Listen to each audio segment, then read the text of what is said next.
Cockroach আন্দোলনে উত্তাল ভারত, সাধারণ মানুষের একাত্মতা, আটক রাহুল প্রিয়াঙ্কা 2 ঘন্টা পর মুক্ত, নড়বড়ে মোদির গদি। 24 জুলাইয়ের এদিনে রণক্ষেত্র রাজধানী ঢাকা মেডিকেলে লাশের সারি, চিরুনি অভিযানে গ্রেফতার 1200, ব্যবসায়ীদের সঙ্গে হাসিনার বৈঠক। কুমিল্লায় বাড়ছে এইডসে মৃত্যু, 6 মাসে 8 প্রাণহানি, আক্রান্তদের বড় অংশই সমকামী, নৈতিক জীবনযাপনের তাগিদ চিকিৎসকদের। এবং নদী ভাঙ্গনে বদলে যাচ্ছে পিরোজপুর, বিলীন বসত ভিটা, ফসলি জমির সড়ক সহ নানা স্থাপনা, স্থায়ী ও কার্যকর ব্যবস্থার দাবি ভুক্তভোগীদের।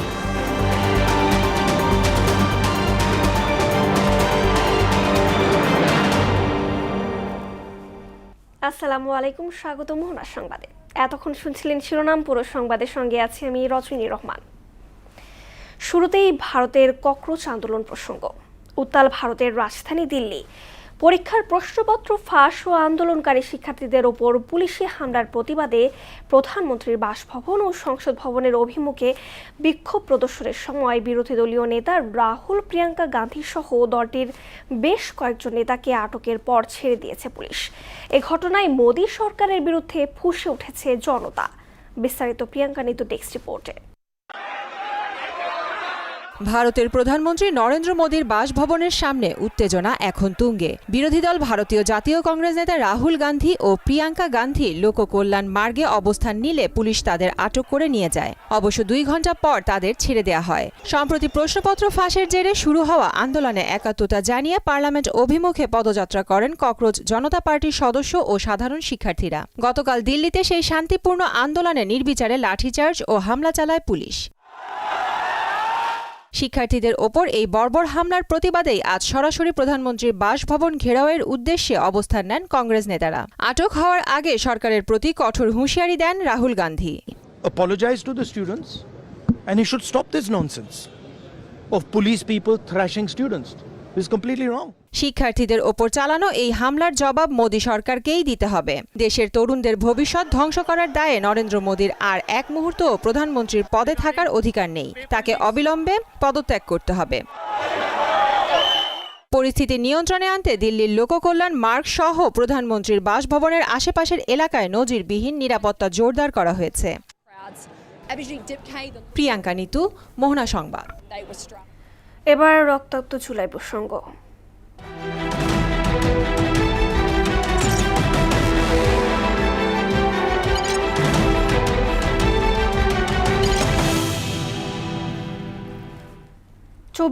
জুলাই জুড়েই ছিল ঘটনাবহুল। চলমান আন্দোলনে এদিন দমনপীড়ন, শোক, অনিশ্চয়তার পাশাপাশি ছিল পরিবর্তনের প্রত্যাশা। প্রথম প্রহর থেকেই একদিকে চলে প্রশাসনের কঠোর পদক্ষেপ, অন্যদিকে আন্দোলনকারীরাও পাল্টায় কৌশল, ডাক দেন নতুন কর্মসূচির। সব মিলিয়ে দিনটি হয়ে ওঠে আন্দোলনের গুরুত্বপূর্ণ মোমেন্টাম। বিজন কুমারের প্রতিবেদন।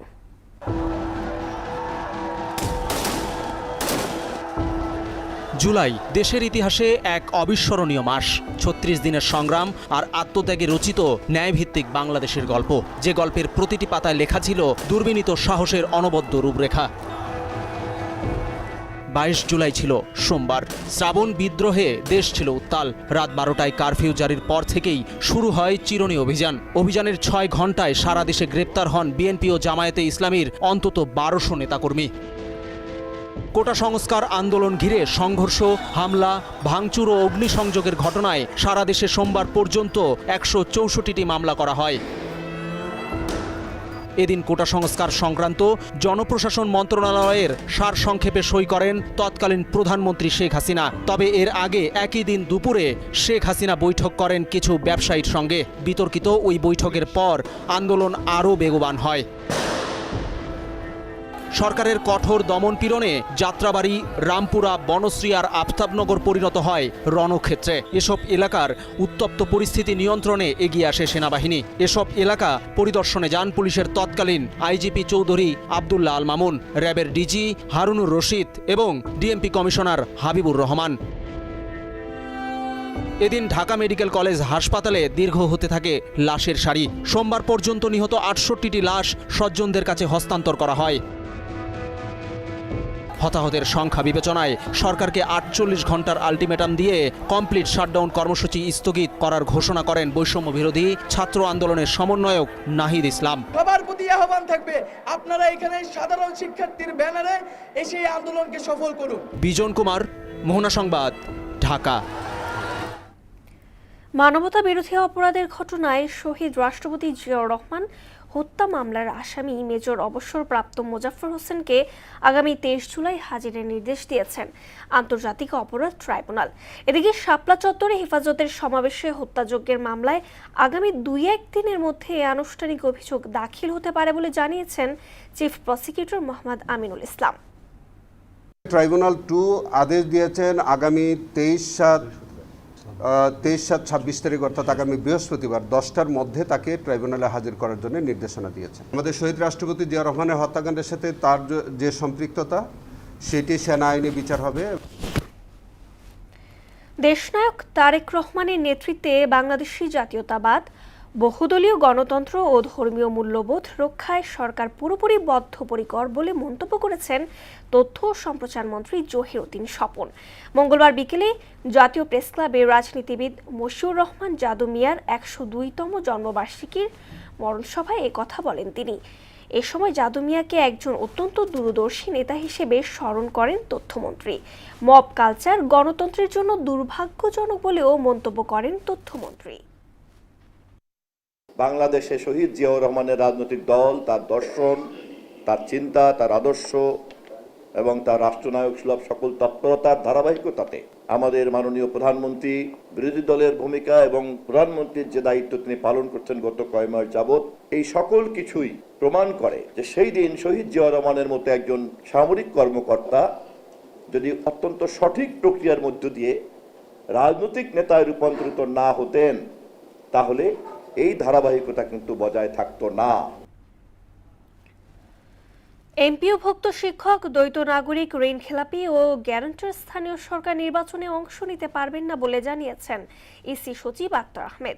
স্থানীয় সরকার মন্ত্রণালয়ে এমন সুপারিশ করছে নির্বাচন কমিশন।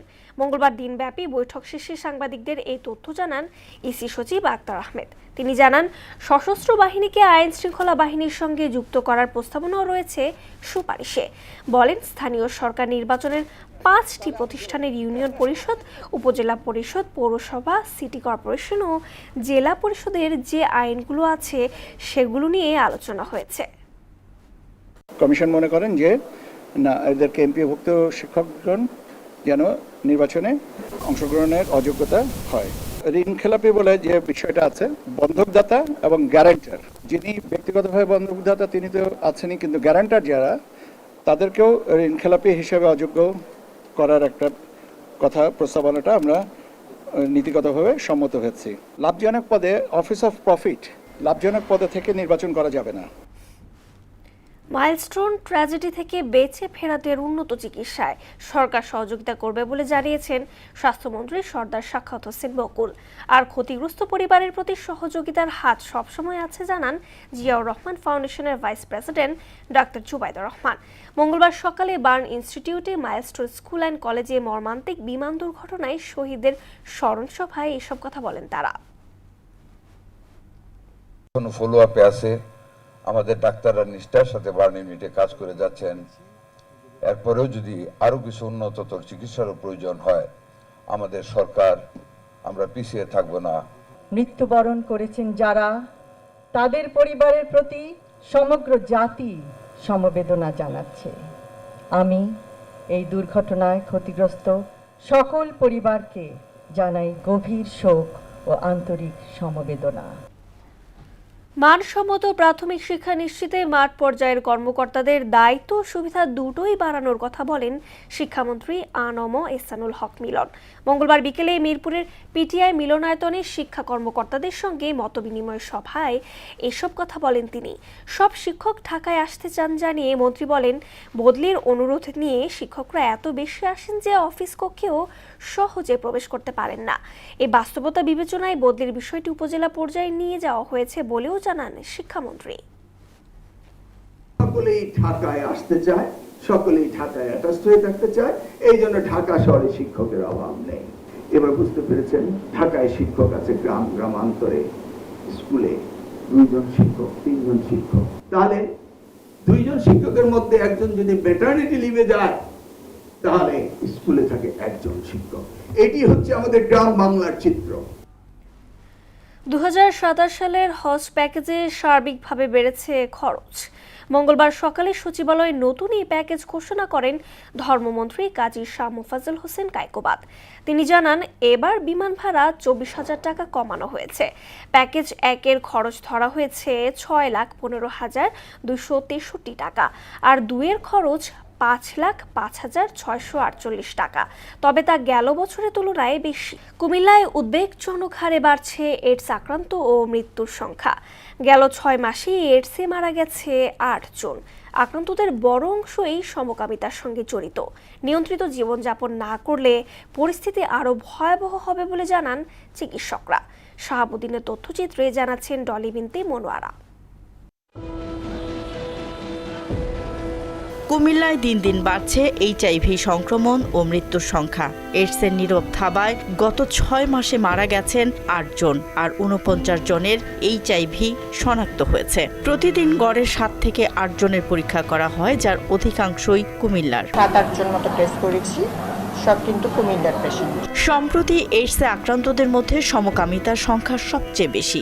অনিয়ন্ত্রিত জীবনযাপন, রোগ গোপন রাখা, সময় মতো পরীক্ষা না করা, মূলত এসব কারণেই এই রোগ ছড়াচ্ছে বলে মনে করেন সচেতন মহল। প্রশাসনের কাছে অনুরোধ করব, যারা অবৈধভাবে হোটেল ব্যবসা নামে সমকামিতার সুযোগ দিচ্ছে, মিলন মেলার সুযোগ দিচ্ছে, তাদেরকে অনতিবিলম্বে এই হোটেলগুলি বন্ধ করে দিন। মূলত সামাজিক যোগাযোগ মাধ্যম এবং বিভিন্ন ডেটিং অ্যাপসের পরিচয়ের পর অরক্ষিত শারীরিক সম্পর্কের মাধ্যমে বাড়ছে নীরব ঘাতক এইডস সংক্রমণের ঝুঁকি। কিছু ডেটিং অ্যাপস আছে, এই অ্যাপস ব্যবহার করে একজন আরেকজনের সাথে যোগাযোগ করে, তারা এরকম একত্রে মিলিত হয় এবং কি এই আপনার ঝুঁকিপূর্ণ কাজে তারা লিপ্ত হয়। এই পেশেন্টগুলো আসে আমরা যেটা জিজ্ঞাসা করে জানতে পারি। কুমিল্লা মেডিকেল কলেজ হাসপাতালে দিন দিন এইডস আক্রান্ত রোগীর সংখ্যা বাড়ছে বলে জানান প্রতিষ্ঠানটির ভারপ্রাপ্ত পরিচালক। 42 রোগীর মধ্যে 24 জন শুধু মেল সেক্স উইথ মেল, মানে সমকামিতার মাধ্যমে এটা ছড়াইছে। আর কিছু আছে এইডস ডায়াগনোস্টিক মাইগ্রেন্ট পিপল, বাইরের থেকে আসতেছে। কিছু আছে ভার্টিক্যাল ট্রান্সমিশন, যেটা মানে এইডসের রোগী যারা, তারা তার পার্টনারের সাথে এটা নিয়ে কথা বলে না, তখন সে তার ওয়াইফের সাথে ছড়ায়, ওয়াইফ তার বাচ্চার মাধ্যমে ছড়ায়। এরকম কিছু কিছু ট্রান্সমিট হচ্ছে আর কি রোগী। বাঁচতে হলে নিরাপদ সম্পর্ক স্থাপন, ধর্মীয় অনুশাসন মেনে চলা এবং রক্ত পরিসঞ্চালনের সময় স্ক্যানিং টেস্ট করা জরুরি বলে জানান সিভিল সার্জন। ঝুঁকিপূর্ণ তাদের সাথে আমরা বিভিন্ন সেমিনার সিম্পোজিয়াম করছি। এগুলো থেকে বাঁচতে হলে আমাদেরকে প্রধানত নিরাপদ যৌন সম্পর্ক স্থাপন করতে হবে, ধর্মীয় অনুশাসন মেনে চলতে হবে এবং রক্ত পরিসঞ্চালনের সময় স্ক্রিনিং টেস্ট করে নিতে হবে। এইডস বা এইচআইভি থেকে বাঁচার সবচেয়ে কার্যকরী উপায় হলো সতর্কতা এবং সচেতনতা। ডলি বিনতে মনোয়ারা, মোহনা সংবাদ। নদী ভাঙনে প্রতি বছরই বদলে যাচ্ছে পিরোজপুরের নদী তীরবর্তী এলাকার চিত্র। কচা, বলেশ্বর, কালীগঙ্গা ও সন্ধ্যা নদীর তীব্র ভাঙনে বিলীন হচ্ছে বসতভিটা, ফসলি জমি, সড়ক সহ নানা স্থাপনা। নিরাপদ আশ্রয়ের খুঁজে বাড়িঘর ছেড়ে অন্যত্র যেতে বাধ্য হচ্ছেন অনেক পরিবার। ভাঙন রোধে স্থায়ী ও কার্যকর ব্যবস্থা নেওয়ার দাবি জানিয়েছে ক্ষতিগ্রস্তরা। নুরুদ্দিনের তথ্যচিত্রে তাহসিন তারিনের প্রতিবেদন। মেঘ কিংবা বৃষ্টি দেখলেই কচা নদীর পাড়ে ছুটে আসেন ৮০ বছরের বৃদ্ধা বুরুজান বিবি। দু চোখ ভরা আতঙ্ক নিয়ে হিসেব মিলান ভাঙনে আবার কতটুকু জমিন বিলীন হলো। বুরুজানের মতো নদী পাড়ের হাজারো পরিবার জানে না বর্ষা শেষে মাথা গোজার শেষ আশ্রয়টুকু আদৌ থাকবে কিনা। পানি এলে তো আমরা চিনতে পারছি না যখন বাসায় লই যাবে। পিরোজপুর সদর উপজেলার হুরুল্লাহাট, দেওনাখালী, নেসারাবাদের ছাড়ছিনা, কাউখালীর আমরাঝুরি সহ বিভিন্ন এলাকায় ভয়াবহ নদী ভাঙনে ক্ষতিগ্রস্ত হয়েছে কয়েক হাজার পরিবার। বসতভিটা হারিয়ে কেউ আশ্রয় নিয়েছেন আশ্রয়ণ প্রকল্পে, কেউ আবার জীবিকার তাগিদে ছেড়ে গেছেন বাপদাদার ভিটেমাটি। ভুক্তভোগীদের অভিযোগ, স্থায়ীবাদের অভাবে প্রতি বছর নতুন নতুন এলাকা নদীগর্ভে বিলীন হচ্ছে। এই ভাঙন প্রতিরোধ করা 1 নম্বর উৎস হয়েছে ব্লক ফেলাইয়ে, তারপরে এই ভাঙনের করতে হবে, রাস্তা বেরিবাদ দিতে হবে। আমাদের বাচ্চা কাচ্চা স্কুল কলেজে যাইতে কষ্ট হয়, বাজারঘাট যাইতে কষ্ট হয়। আমাদের বাড়ি অনেক দূরে ছিল, কিন্তু ভাঙতে ভাঙতে আমরা এমন জায়গায় পৌঁছছি আমাদের আর কোনো স্থান নেই যাওয়া। এখন যদি এরকম মজবুত বাঁধ না দেওয়া হয়, মসজিদ যে কোনো মুহূর্তে এরকম ভেঙে যাওয়ার। জেলায় 333 কিলোমিটার এলাকা জুড়ে বেড়িবাঁধ রয়েছে। কোনো স্থানে ভাঙন পরিলক্ষিত হলে জরুরি ভিত্তিতে তা মেরামত করার কথা জানান পানি উন্নয়ন বোর্ডের এই কর্মকর্তা। পিরোজপুর জেলা সন্ধ্যা বলেশ্বর প্রাচী নদীর ফিজিবিলিটির কাজ চলমান রয়েছে। ফিজিবিলিটির কাজ সম্পন্ন হলে আমরা বুঝতে পারবো যে কোন কোন জায়গায় আমাদের বেশি ভাঙন পরিলক্ষিত হয়, সেগুলোর আলোকে আমরা একটা ডিপিপি তৈরি করে আমরা বোর্ডে দাখিল করব, তার পরবর্তীতে আমরা ব্যবস্থা নিব। বছরের পর বছর নদী ভাঙনে হারিয়ে যাচ্ছে ঘর, জমি আর জীবিকার শেষ সম্বল। তাই স্থায়ী বাঁধ নির্মাণের দাবি জানিয়েছেন নদী পাড়ের বাসিন্দারা। তাহসিন তারিন, মোহনা সংবাদ। এমেরিটাস অধ্যাপক ঢাকা বিশ্ববিদ্যালয়ের সাবেক উপাচার্য ডক্টর এমাজউদ্দিন আহমেদের ৬ষ্ঠ মৃত্যুবার্ষিকী পালিত হয়েছে। রাজধানীর মিরপুর শহীদ বুদ্ধিজীবী কবরস্থানে দোয়া, জিয়ারত ও এতিম শিক্ষার্থীদের মাঝে খাবার বিতরণ করা হয়। অনুষ্ঠানে প্রধান অতিথি ছিলেন বিএনপি চেয়ারম্যানের উপদেষ্টা হাবিবুর রহমান হাবিব। বিশেষ অতিথি ছিলেন বিএনপি চেয়ারম্যানের উপদেষ্টা ও সাবেক সংসদ নাজিমুদ্দিন আলম। অনুষ্ঠানে সভাপতিত্ব করেন এমাজউদ্দিন আহমেদ স্মৃতি পরিষদের সভাপতি মোহাম্মদ ওলিদ বিন সিদ্দিক তালুকদার। বক্তারা তার আদর্শ ও অবদান নতুন প্রজন্মের কাছে তুলে ধরার আহ্বান জানান। বরিশালের বাকেরগঞ্জের ঠিকাদারি প্রতিষ্ঠানের গাফিলতিতে 2 বছর ধরে বন্ধ রয়েছে গুরুত্বপূর্ণ সড়কের নির্মাণ কাজ। এতে চরম দুর্ভোগে পড়েছেন 10 ইউনিয়নের লক্ষাধিক মানুষ। চলতি বর্ষা মৌসুমে দুর্ভোগে কয়েক গুণ বেড়েছে। দ্রুত কাজ শেষ করার দাবি জানিয়েছে এলাকাবাসী। এম এ শাখাওয়াত হোসেনের প্রতিবেদন, জানাচ্ছেন মিশাল বিনতে আনোয়ার। বরিশালের বাকেরগঞ্জ উপজেলার গারোরিয়া ইউনিয়নের উপর দিয়ে নির্মিত সড়কটি অন্তত 10টি ইউনিয়নের মানুষের যাতায়াতের একমাত্র ভরসা। 21 কোটি 75 লাখ টাকারও বেশি ব্যয়ে 10 কিলোমিটার এই সড়কটির সংস্কার কাজ শুরু হয়েছিল 2 বছর আগে। কিন্তু অভিযোগ উঠেছে কাজের সামান্য অংশ শেষ করেই নির্মাণ কাজ বন্ধ রেখেছে ঠিকাদারি প্রতিষ্ঠান।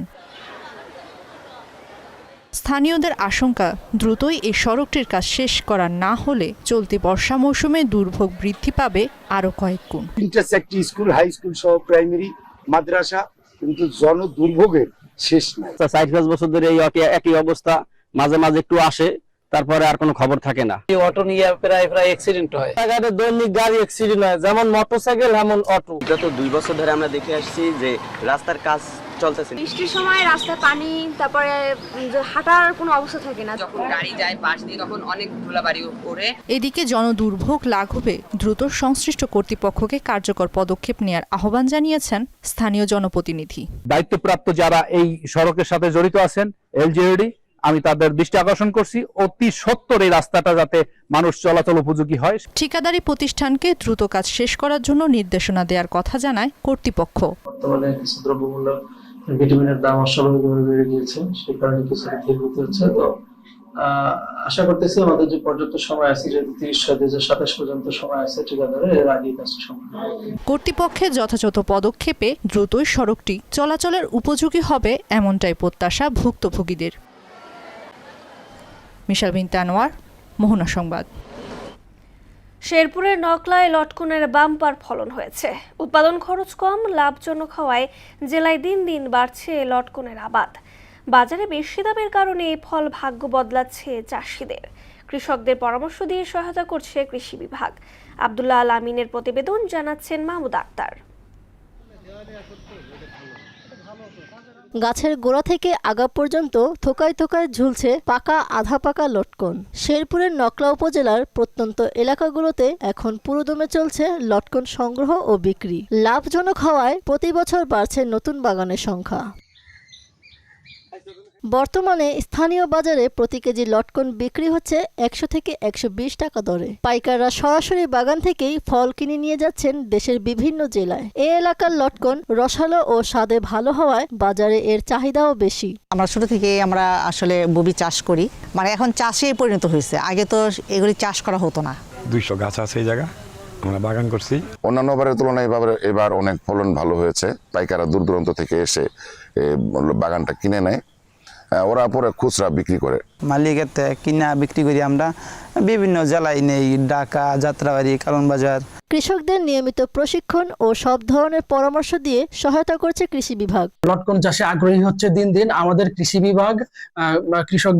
কৃষকরা যেন লটকন চাষে লাভবান হতে পারে সেই জন্য সবসময় কৃষকদের পরামর্শ সহযোগিতা দিয়ে সবসময় পাশে আছে। সরকারি সহায়তা অব্যাহত থাকলে শেরপুরের লটকন স্থানীয় অর্থনীতিতে আরো গুরুত্বপূর্ণ ভূমিকা রাখবে বলে আশা সংশ্লিষ্টদের। মাহমুদা আক্তার, মোহনা সংবাদ। এবার সারা দেশে অনুষ্ঠিত সভা সমাবেশ নিয়ে প্রতিনিধিদের পাঠানো তথ্যচিত্রের ডেস্ক রিপোর্ট।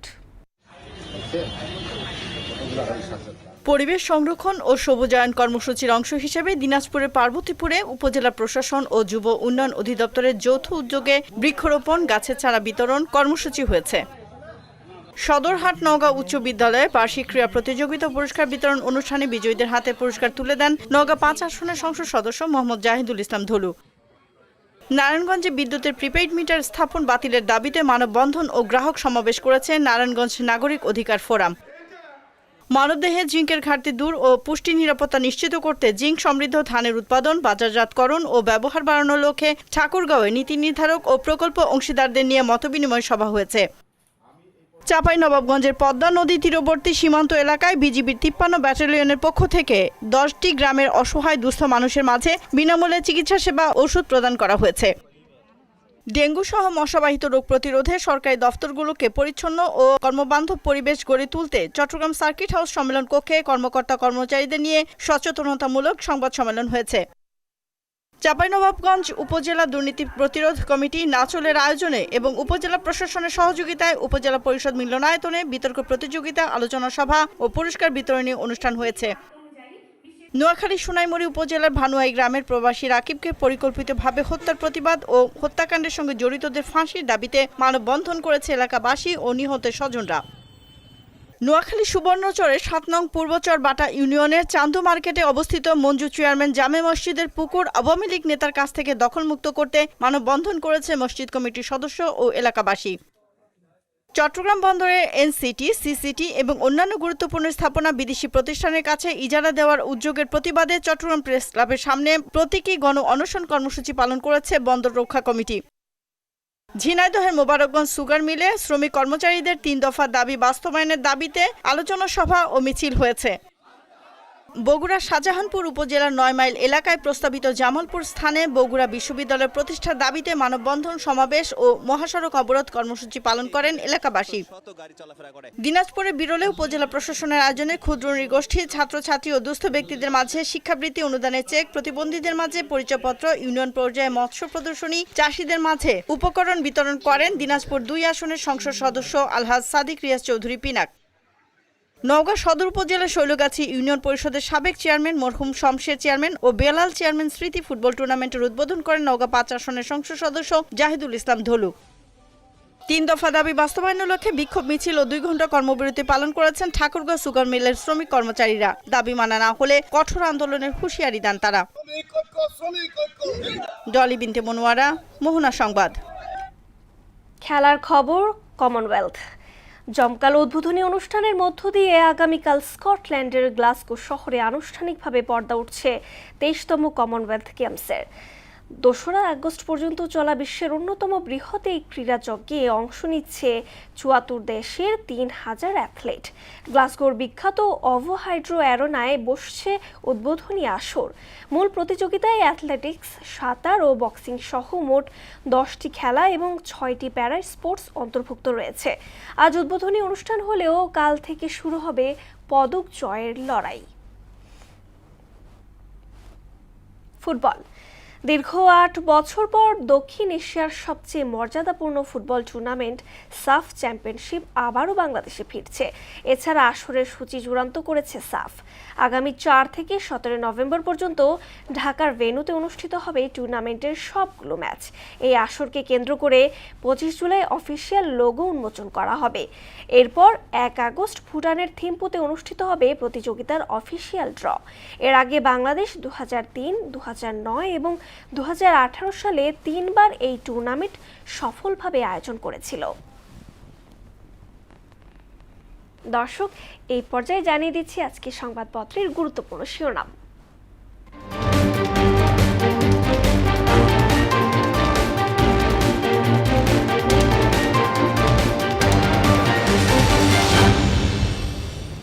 দর্শক, শুরুতেই জানিয়ে দিব প্রথম আলো সংবাদপত্রের শিরোনাম। বিশ্বে 6 মাসে হামের রোগী সবচেয়ে বেশি বাংলাদেশে। মাদ্রিদে উৎসব, মেসিদের ধন্যবাদ। দৈনিক ইত্তেফাক, কেউ চান মন্ত্রিত্ব, কারো চাওয়া সরকারি সুবিধা।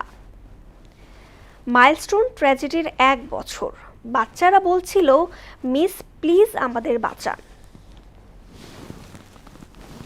সমকাল, ঋণ পুনঃতফসিলে ঘুরে ফিরে চিহ্নিত কয়েকটি কোম্পানি। ভোলার গ্যাস মূল ভূখণ্ডে আনতে 3 চিন্তা। বাংলাদেশ প্রতিদিন শিরোনাম করেছে দেশে ভারতের বাণিজ্যে ধস। বিদেশি বিনিয়োগ বাড়ছে শুধু সংখ্যায়, নতুন মূলধন কম। মোদির বাসভবন ঘিরে বিক্ষোভে উত্তাল দিল্লি। যুগান্তর, রূপপুর পারমাণবিক বিদ্যুৎ কেন্দ্র, 3 টাকায় 1 টাকা দুর্নীতি। ঘরে ফেরা বিজয়ীদের বরণ ভালোবাসায়। স্থানীয় নির্বাচনের আচরণবিধি, নিষেধাজ্ঞা এনআইডি ও বিকাশ নম্বর সংগ্রহে। আমার দেশ শিরোনাম করেছে ধরাছোঁয়ার বাইরে অস্ত্রধারী সেই আওয়ামী ক্যাডাররা। জামায়াতের প্রবীণ এমপির নারী ঘটিত কাণ্ডে তোলপাড়। দিল্লির বিক্ষোভে চ্যালেঞ্জের মুখে মোদির কর্তৃত্ব। দর্শক, এই ছিল সংবাদপত্রের গুরুত্বপূর্ণ শিরোনাম। শেষ করব মোহনা সংবাদ, যাবার আগে শিরোনামগুলো আরো একবার।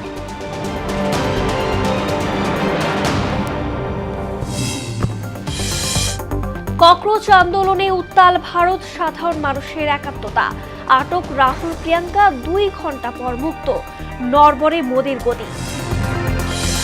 24শে জুলাইয়ের এদিনে রণক্ষেত্র রাজধানী। ঢাকা মেডিকেলের লাশের সারি। চিরুনি অভিযানে গ্রেফতার 1200। ব্যবসায়ীদের সঙ্গে হাসিনার বৈঠক। কুমিল্লায় বাড়ছে এইডসে মৃত্যু। 6 মাসে 8 প্রাণহানি।